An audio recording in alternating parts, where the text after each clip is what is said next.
Hi, welcome Bay Community. I'm Dr. Court, and I'm welcoming Daniel Weatherby. He works at Annapolis Counseling Center, and he is going to be our guest speaker tonight. Wanted to talk a little bit about him first.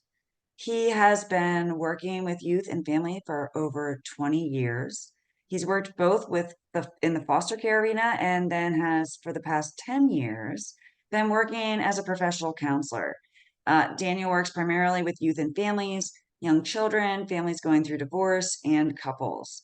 Uh, in working with these different groups, Daniel works with anxiety, divorce, depression, grief, ADHD, OCD, family dynamics, and marriage relationships. Wow, that was a mouthful. Welcome, Daniel. Awesome. Thanks for having me. Good evening, morning, afternoon to everybody.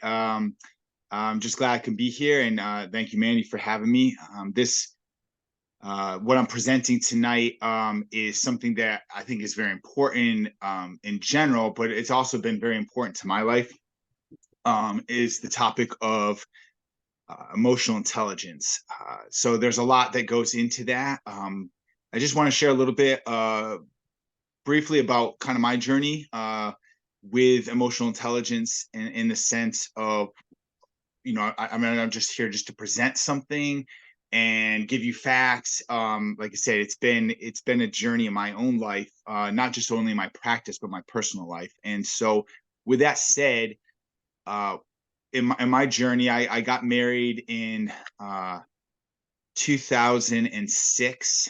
And this year in June 10th, coming up, will be my 18th year of marriage. And just on a personal level, there's so much that goes into a marriage, but part of that has been emotional intelligence. I remember coming into marriage, and I had got my master's in counseling already, and it wasn't that I thought I knew everything, but I entered into a process of, hey, especially for a guy, I think I have some connection or background to understanding emotions a little bit. And I got married and started going through the process of the marriage relationship, and quickly found out that yeah, I knew some things emotionally, but there was so much to learn. And this is for somebody who has a master's in counseling with youth and families. And I've had at the same time, before I got married, had been working with middle schoolers and high schoolers probably for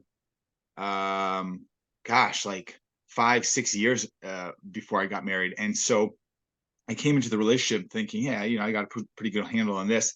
And as my wife and I got to know each other, continue to get to know each other better, there was a process where um, I came to realize that there was a lot of grunting sometimes when I got into situations, just because I was at a loss. I don't know how to handle this. I don't know what to communicate. I don't know even sometimes what I'm feeling. Therefore, I don't know how to communicate things. And so I would say probably about my third year of marriage, my wife was pregnant with our first child.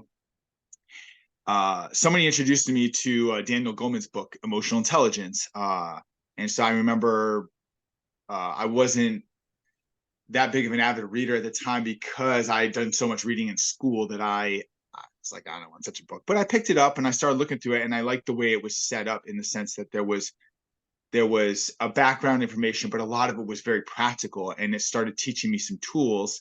And I also say that in the sense that probably since age 21, I journaled a lot, and so like I said, I grew as a person.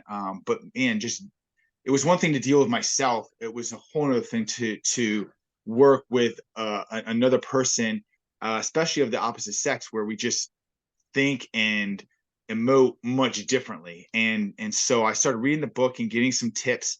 And so one of the things that it ultimately did in my relationship with my wife is it actually shifted how I journaled. I ended up shifting from writing kind of pages out about like certain things that were going out to having short clips of just more writing out the emotions of what I was feeling. So literally, it could be like a couple words, it could be like a sentence, a paragraph.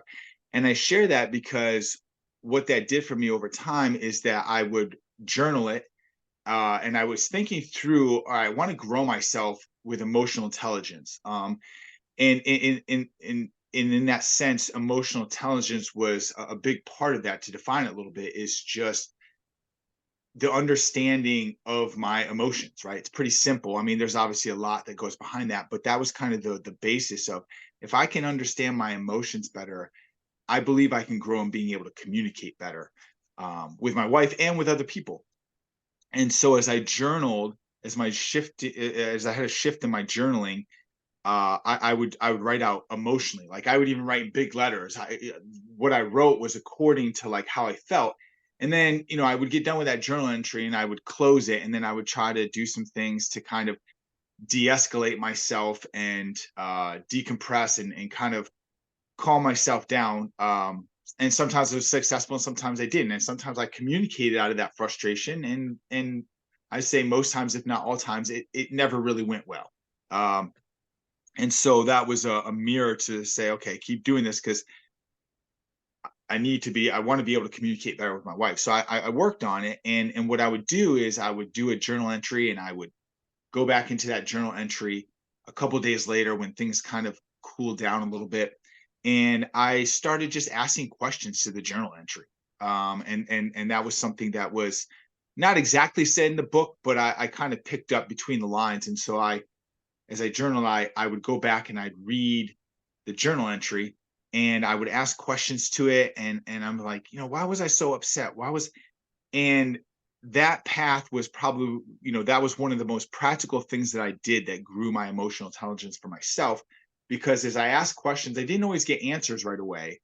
But what I came to understand is that as I continue to process it, I just started to understand the world of emotions a little bit better, in the sense of, like, if I had anger or sadness or I was upset about something, I started to learn that that was kind of a immediate, kind of what I call a surface emotion. They're important emotions, but it's the thing that kind of comes first. And then, at the time, I just didn't have this understanding, but I started to grow that, oh wait, there's some things underneath of that immediate emotion. And as I continue to explore and ask questions to the journal entries, I started to understand that, oh, I'm angry because I felt disrespected, or I'm angry because, or I'm upset or disappointed because something didn't go my way. And usually what always came first was like just being angry, like with every little thing, this threw me off, this threw me.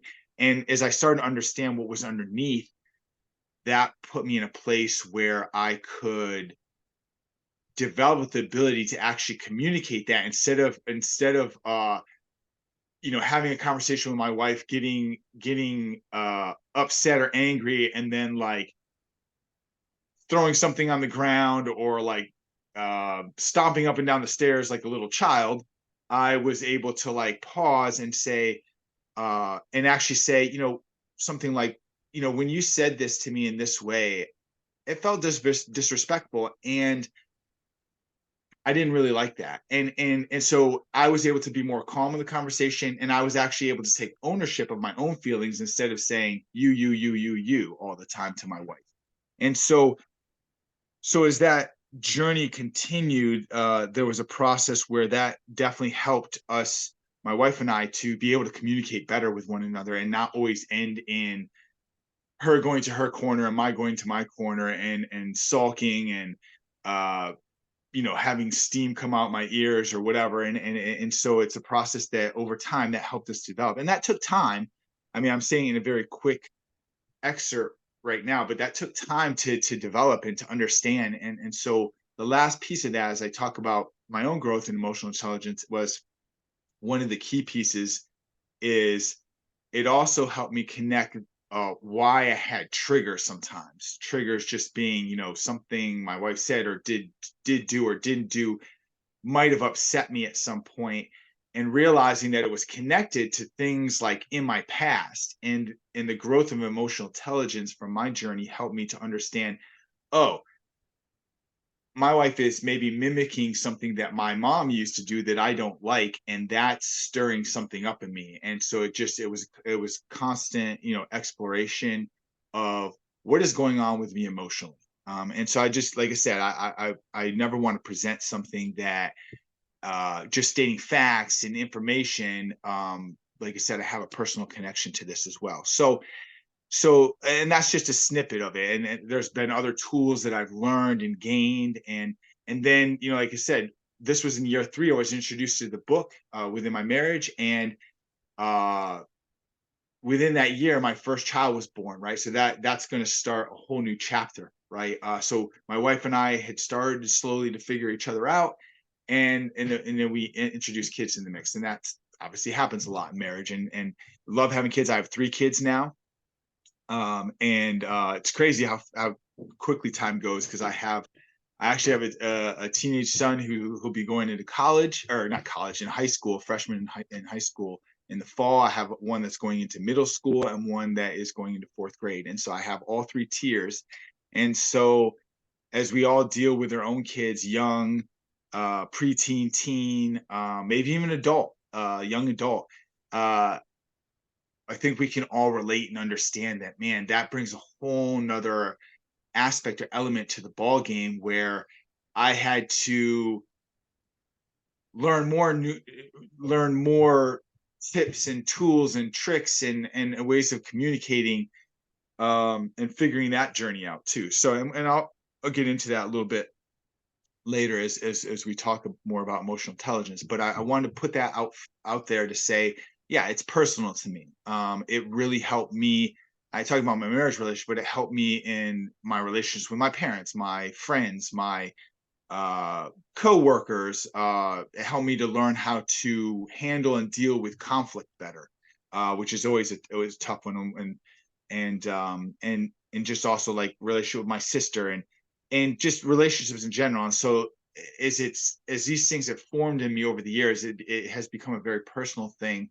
And so I just want to bring some things today to hopefully that will start the process of getting us to think about emotional intelligence, what it is, and hopefully be interested in trying to grow in that in our own lives. And so with that said, what I wanted to present kind of initially, as we take a look at the first slide, I have youth statistics. And statistics can kind of be a little bit boring. So I didn't put too many, but I found some general things that I thought, some general facts that were very important. In the slide, there's a reference to some articles that expand on those statistics. But like I said, I didn't want to sit here and bore everybody for an hour, half an hour going over statistics. But I thought this was a good introduction to some youth statistics just within the state of Maryland, that relates to emotional intelligence and why it's important. And so as you see, Maryland is ranked 10th among all states in 2022 for youth with depressive issues. As I searched for things, that was the most recent statistic that I could find from 2022. And that's a big statistic, because 10th out of 50 states is pretty high percentile. And then as the next thing you see, it says in 2022, Maryland ranked 5th among all states with youth that had a major depressive episode and did not receive mental health support. And so this slide, I focus on depression, but obviously, as I work with youth still within the professional counseling, I work with a lot of teenagers. I deal with anxiety, I deal with depression, I deal with things like ADHD, OCD, and those are just kind of like personal things to the youth I work with, on top of the fact that some of the youth I work with are going through divorce in their families, or going through maybe bullying or other struggles. And so I emphasize depression, but I mean, there's so many things that kids go: school pressures, academics, needing to get into college, social media, right? There's all these different pulls that, like, I mean, I know I didn't have when I was growing up. I didn't have as many distractions. And so anxiety and depression are very high. And I'm going to tie that into emotional intelligence in a minute. But as you see on the second clip here with the marriage statistics, there's a level where, in some ways, I mean, divorce is divorce and it's a difficult process, whether it's contentious or not.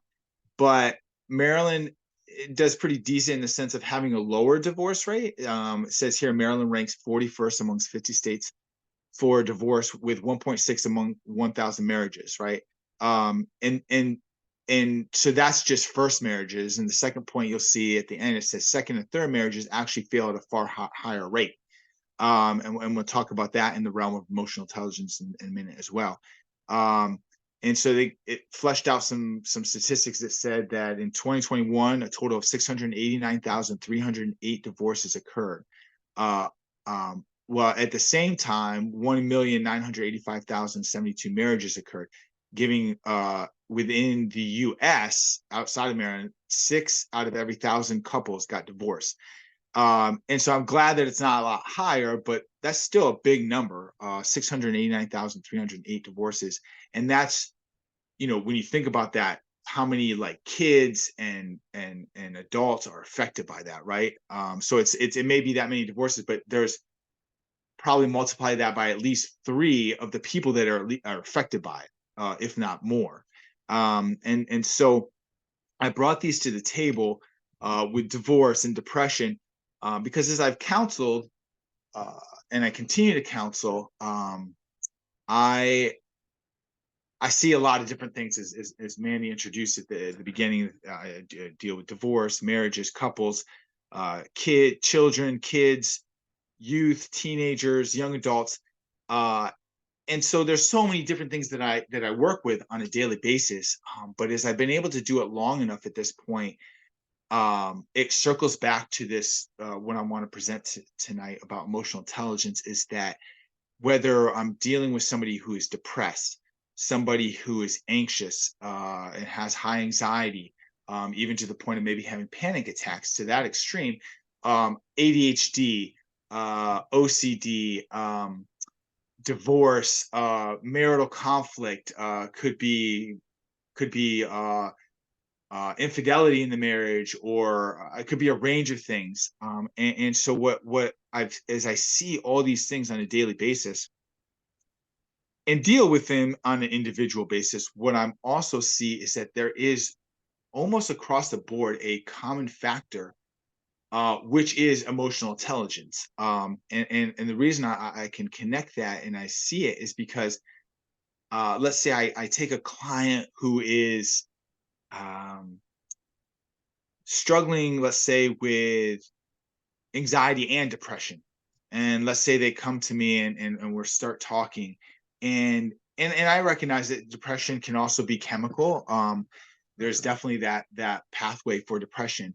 But I would say, honestly, the majority of what I've seen over the years, maybe chemical affects it at some level, but as I flesh things out with my clients and start to kind of get to the root of things, there's almost always a connection in some way that some type of relationship in some way, shape, or form has affected that anxiety or depression as well. Like I say, it can have chemical imbalance as well, but usually there's almost always a connection to some type of relationship being broken or hurt. And so, for example, let's say I have a client who comes in and we start talking about things and they've been depressed, right? Instead of being depressed, they don't care about things. And so I start talking about it and they'll kind of tell me a narrative. And, because initially you meet somebody as a new counselor, you kind of mask things sometimes, and that's fine. But as I kind of use my tools and I show interest and care over the first or second session, maybe even third, like the client will start to open up. And let's say I'm talking to a client and we get to a point where I'll ask and I'll pry a little bit, and we get to a point where let's say the situation is he had a friend group and some things went awry in the friend group. And so not knowing how to communicate his emotions, he started feeling anxious. And then eventually he was let's say the client was building so many things up within himself and holding things. So, you hold so many things in, it's going to overflow at some point. And so let's say this client is dealing with this and he comes to a point where he gets so overwhelmed that even when he's with his friends, it starts trickling or pouring out the anxiety and depression. So like now he's saying or doing things that are pushing his friends away. and this continues this cycle of depression because now his friends are having a hard time dealing with him, and he, let's say, he ends up cutting off his friends, and now he's in his room thinking about all these things and going down this rabbit trail further of depression, right? And so yes, there's the depression and anxiety that we want to deal with, but what, in this situation, and again, I could give uh, story after story, or we can create different stories and then come up with different things.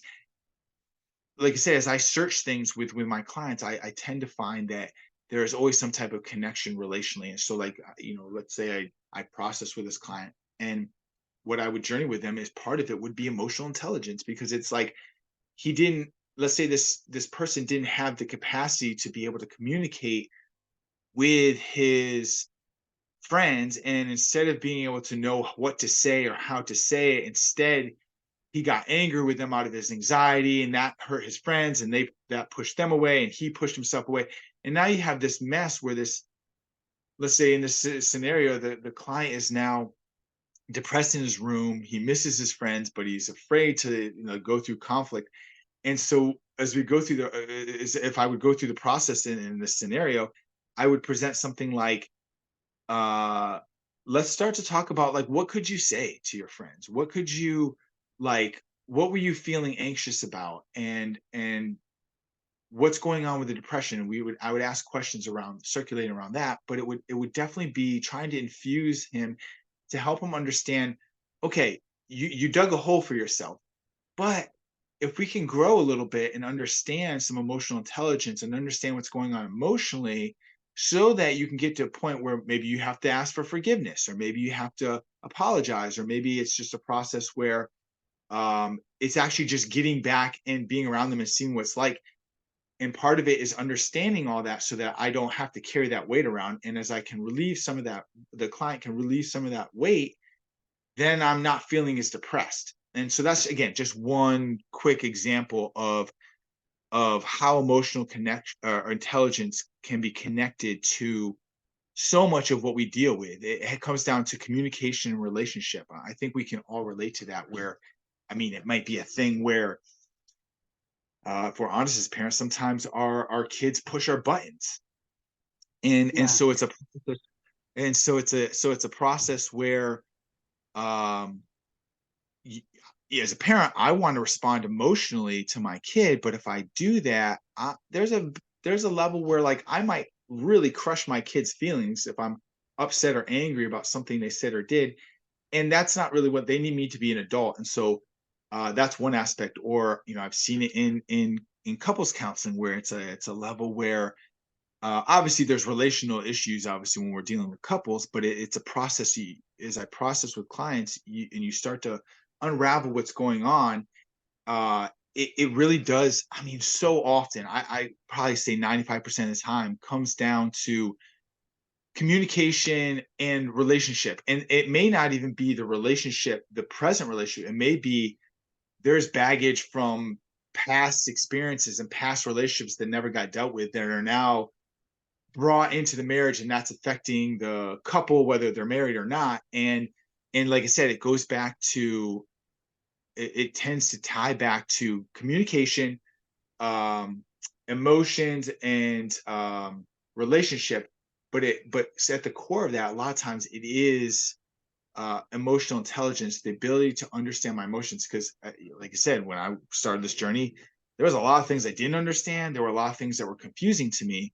And not that I've mastered it all, but I've grown and figured out. I've read some stuff, I've practiced stuff, I've implemented some disciplines, and that can be hard sometimes, because it takes some humility. And part of the humility was communicating to myself that maybe I don't have the tools, and I don't know how to do this. And that's hard, because that's humbling. Like, I have my pride as a person, and I want to say, hey, like, I have tools, I have skills, I know what I'm doing.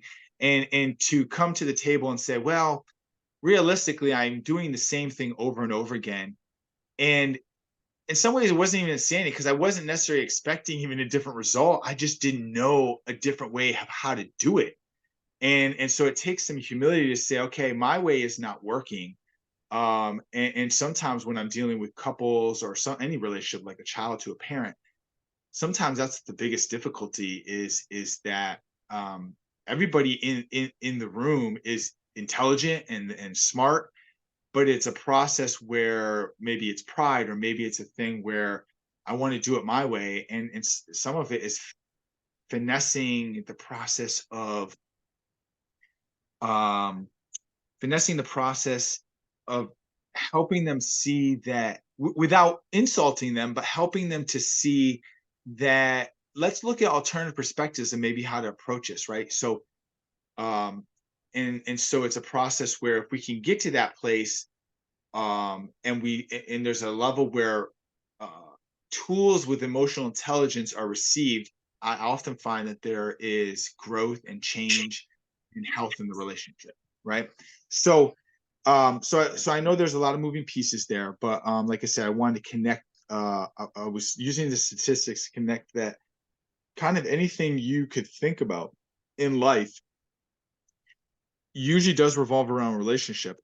And one of the biggest challenges in relationship with um is dealing with the emotions that we have when they're triggered by a child, my spouse, uh my neighbor, a relative, coworker, right? Those are challenging things, and so that's also shown in the fact that, so when I read this book, Emotional Intelligence, Daniel Goleman has written, I think, two or three other, maybe even more books, and other books have popped up since then focusing on emotional intelligence, and a lot of those books have a focus on how to bring emotional intelligence into like the business workplace. And that has been a big thing probably for at least the last 10 years, where it's like there's trainings on it. There are um, how to deal with conflict, how to address things better instead of just sending a really nasty email to your coworker that you don't like. Yeah. Um, So it sounds like this is something that you're obviously super passionate about, and I think to your point, right? We don't live in a vacuum, right? right, We are right, we are social creatures. We need each other, and by virtue of that, we have to also have an awareness what's going on with ourselves, and sometimes eat a little bit of humble pie. So I'd love to hear a little bit more about what you've learned about emotional intelligence and how people have applied this. And this might be something, folks, that we start it tonight and we have a part two next week, if possible, because unfortunately I think Zoom's gonna kick us out sooner than I'd want. But yeah. so Daniel, get us through a little bit if you can, and then if we have to end, we'll reconvene, Okay. and we'll do part two next week. Yeah, sounds great. And that's exactly kind of what I was thinking, was just kind of really emphasizing the importance of emotional intelligence, right? I mean, there's studies that I've read on it. I could talk about that a little bit next time too. But the emphasis for tonight was to lay the groundwork of and kind of an argument of like why emotional intelligence is so important. So yeah, so I think if we can do it next time, there's a level where I would incorporate a lot more of the practical things. But to kind of close off for tonight, when I think about practical things, as you guys can see the slide up, I have emotions and logic, right? Good timing in the sense that, honestly, this is one of my favorite movies because it Inside Out, because it shared such complex things in such a simple format, and I think it's kind of cool. This is not a plug. I don't get any money from this, I but agree. I love the movie too. yeah, Inside Out 2 is coming out pretty soon, right? So Yep. uh, so with that said, on a practical level, I've emphasized on a personal level, on a professional level, emotional intelligence. As you asked the question, what are some practical things? As you see on the slide, I have conscious and subconscious, black and white versus abstract. And so these are just pieces. But to put what and I'll flesh this out more, but on a practical level, I would say some of the key core fundamental things that I've used in my practice and I use in my personal life, uh, when it comes to emotional intelligence, is when there is a trigger and there's an escalation of emotions.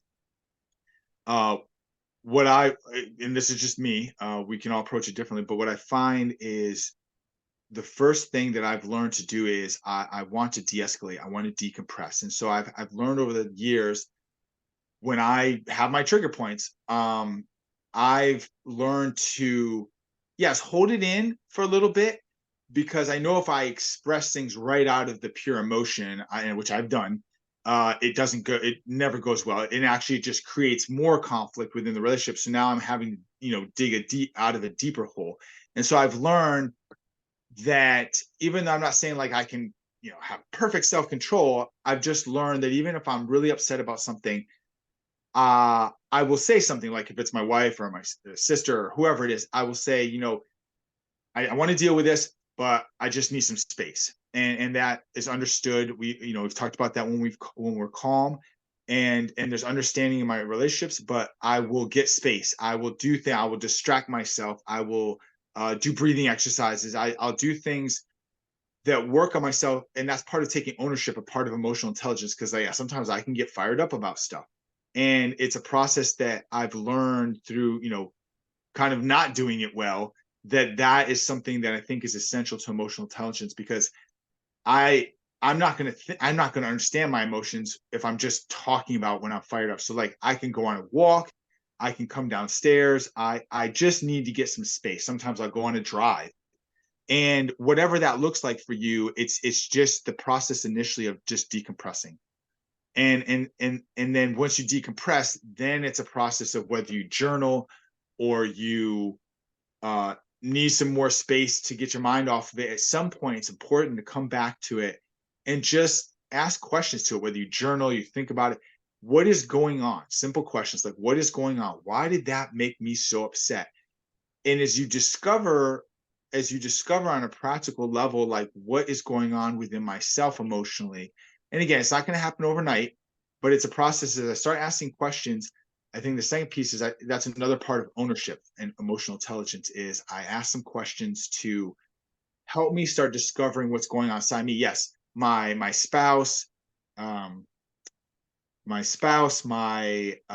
neighbor, whoever triggered me, 100% sometimes do I want to in my head maybe like yell at them or shake them or whatever, and they piss me off so much. But at the end of the day, it's as much as they might have triggered me, it's my emotions. And so I have to do some things to navigate through that realm first to calm myself down, then to process it. And the more I process it and understand my emotions and what's going on and why I'm upset and what's underneath my anger, then over the course of time, that I can start to communicate that better. So that's an introduction. There's a lot of other pieces, as Mandy said, but I think that's overarchingly that's not just because I do it, but it's a process where I instruct people in that process. And when people can do that, they have found success in being able to change the way they communicate their emotions and are affected by their emotions in relationship. I love that. So thank you for that kind of, I feel like it's just like a little teaser and we're Yeah, gonna have to have part two to this. right on.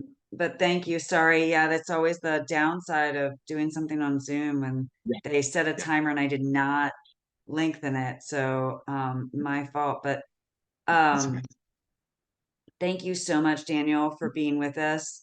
Thanks for having me. And everybody stay tuned for part two.